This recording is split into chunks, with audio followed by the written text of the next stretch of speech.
All right, Smackdown. 1 week before Bash in Berlin. What can I say about this show? The title speaks for itself. No drama. Now, I'm sure you're going to say, dude, there was plenty of drama on the show. But where it counted, there wasn't any. Look, I'm going to say it right now. You're looking at what happened with Cody and Kevin Owens at the end of the show. They literally would have done, if you know who was there, can they coexist? You know Vince would have done it. They didn't go there. They left it exactly as it was. So if you're looking at the most important storyline that's going on other than the bloodline, that story, there's no drama. Now, is that a bad thing? No. And it's actually refreshing to see. But I'm going to tell you this. Seeing what we got here for this show, was it a great show? It was okay. Let's make it clear. This isn't an incredible show going into Bash in Berlin. This is second to last SmackDown. But this was okay. Let me give it to you like this. What did we get with the Grayson Waller effect? We just got the setup for the match that basically had no drama. It was Kevin Owens showing respect to Cody. Cody looking a little like that. And I'm kind of skipping around, but you know what I mean. I mean, you get the Grayson Waller. You get the Austin Fury going like this and going like this and wanting to go like this in front of the webcam that's going on Instagram and X and every other place that can be streamed. And it's all about trying to say, Cody, you know Kevin Owens is going to screw your ass. He does it to everybody. You're next. And he says nothing because Kevin Owens comes out and he said, look, I'm going to tell you this. Everybody on that list but one deserved what they got, and that was Kofi. Kofi's the only one that didn't deserve what he got. But everybody else did. But when it came to Cody, Cody's different. He's known me for years. And you know what? I'm tired of this. He calls out Nick and he says, look, Nick, let's kind of cut to the chase. I want to have a match. You know we're going to fight one another. We're going to fight them. Let's just get this over with. Just make the match. And Nick does. He says, you want a match? Pretty much doing Teddy long. And says, all right, we're going to have a tag team match at the end of the show. So, only thing else he said, is there enough time? I know we're trying to cut the segment short, but is there enough time for me to whoop that ass in the ring? And he says, make it quick. And we get to fight. They escape. And pretty much that's all we got. No major drama. Now, let's go to the matches here. LA Knight versus Santos Escobar with Legado El... No, I'm botching. Elektra Lopez wearing something that basically Mandy Rose looked like she wore at one point. That shows her body parts.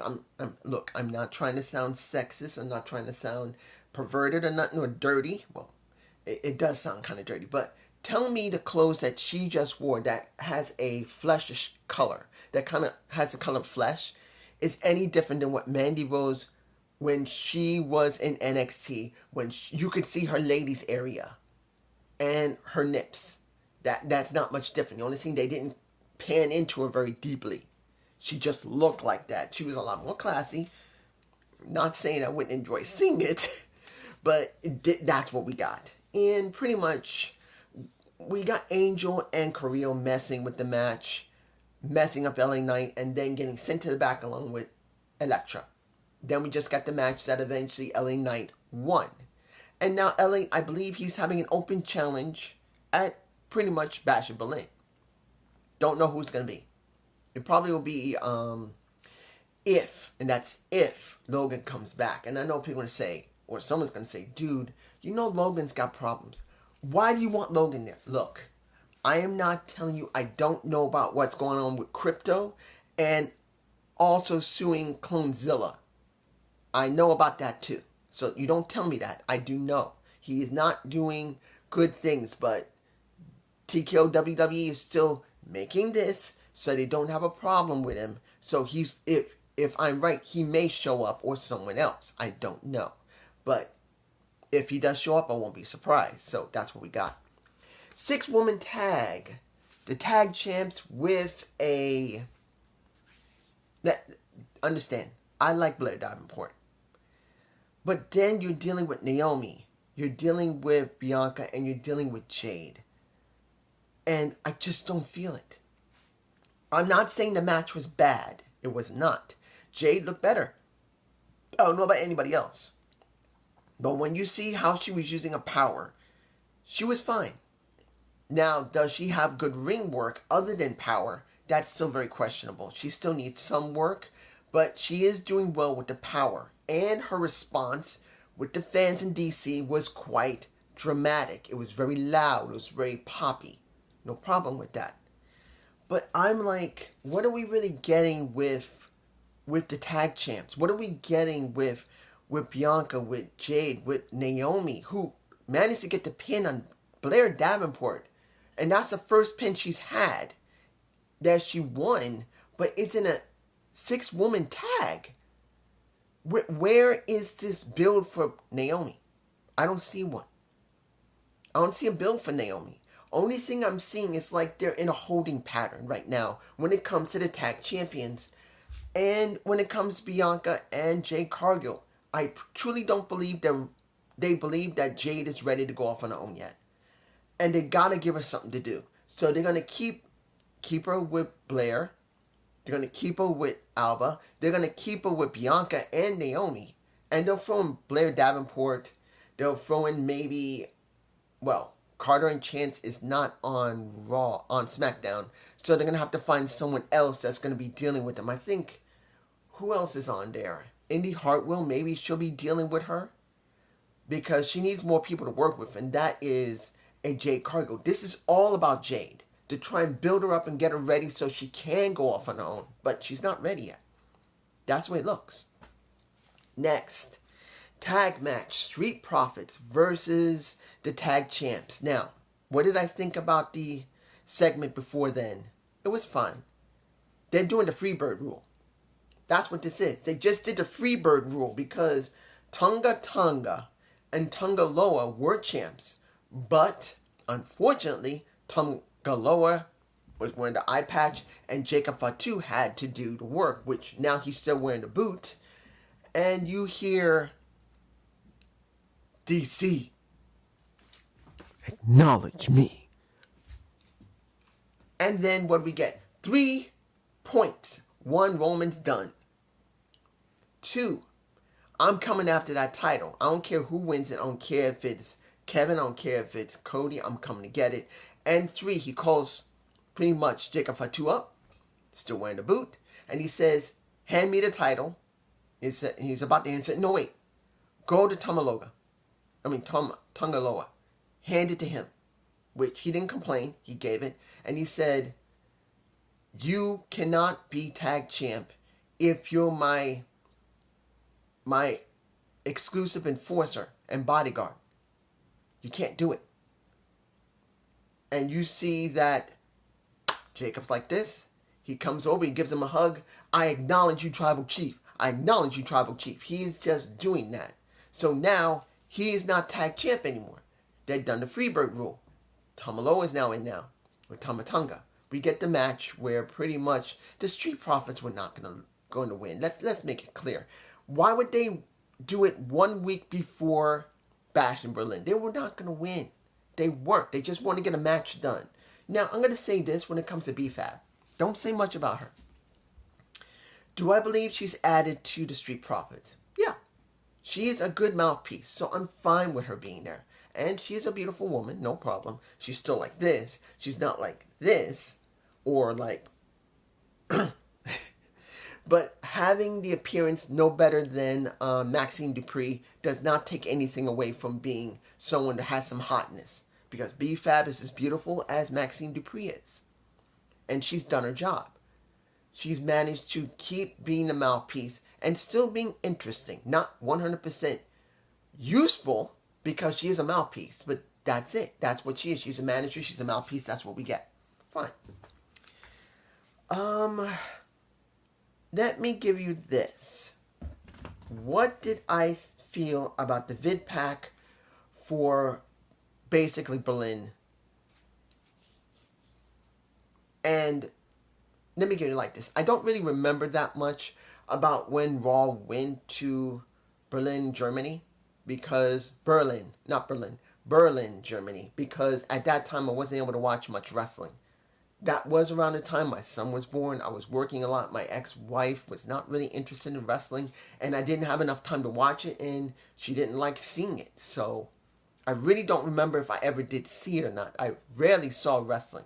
Like once every 2 to 3 weeks, that's when I ever managed to see it, if I could. A very small amount of it. So I don't remember them going there. I don't remember that the European Championship was inaugurally defended, was brought there, and pretty much the champion was crowned there. I don't remember any of it. So it's a possibility I didn't see it or I did.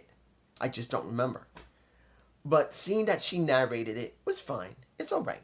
It wasn't a bad thing seeing her narrate it. But now I'm wondering, what are they doing with Natalya now?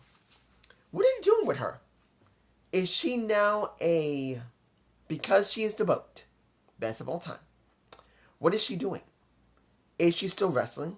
Is she taking a break? Is she now being a diplomat for TKO WWE? Or what do they call it? Not a diplomat, but a representative of TKO WWE. Going out and talking to people. Because she's not in NXT now. And many times I said, wouldn't it be nice to see Natalya go to TNA? But she's not in NXT. And she's not on the main roster, I don't believe. I haven't seen her yet. So, don't know what's going on with her. But that's just me. Let's see. What else can I talk about here? Pretty much that's it, other than the last match. And to be honest, this last match, of course, we already know who won. But the question was, did Cody not trust Kevin when he handed him the title? Because after you see the match, which was fine, you see the hot tag, you see Kevin Owens whooping ass, and eventually gets the pin. No problem. But once Kevin KO had that title, and Cody was holding the side, and he walks at him, you wonder if he's not going to give it to him, but he does, walks right past him, acts as Kevin Owens acts, who wants to have a good fight, and then he gives Cody a hug. And raising each other's arms. No drama. And since this is supposed to be the second most strongest feud here, and it's with the world champion, understand, this is not about Roman Reigns and the Solo's bloodline. This is about the current champion with his challenger who is his friend.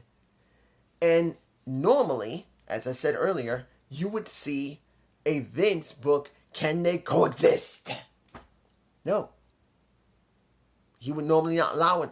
He would normally make it build up into and build up into and build up into it. And it looks easily like it's going to happen, and then it happens. Here, not even a sign of it. Yes, you do see Cody being a little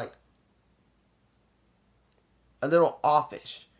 But as Cody said, I take him by his word, and whatever happens next after that, I just go with it. And that's what we got. Even though Cody did have that momentary pause, is he really doing this? This is the Kevin Owens I really am seeing? Okay, I'm going with it. So that's what we got. No drama.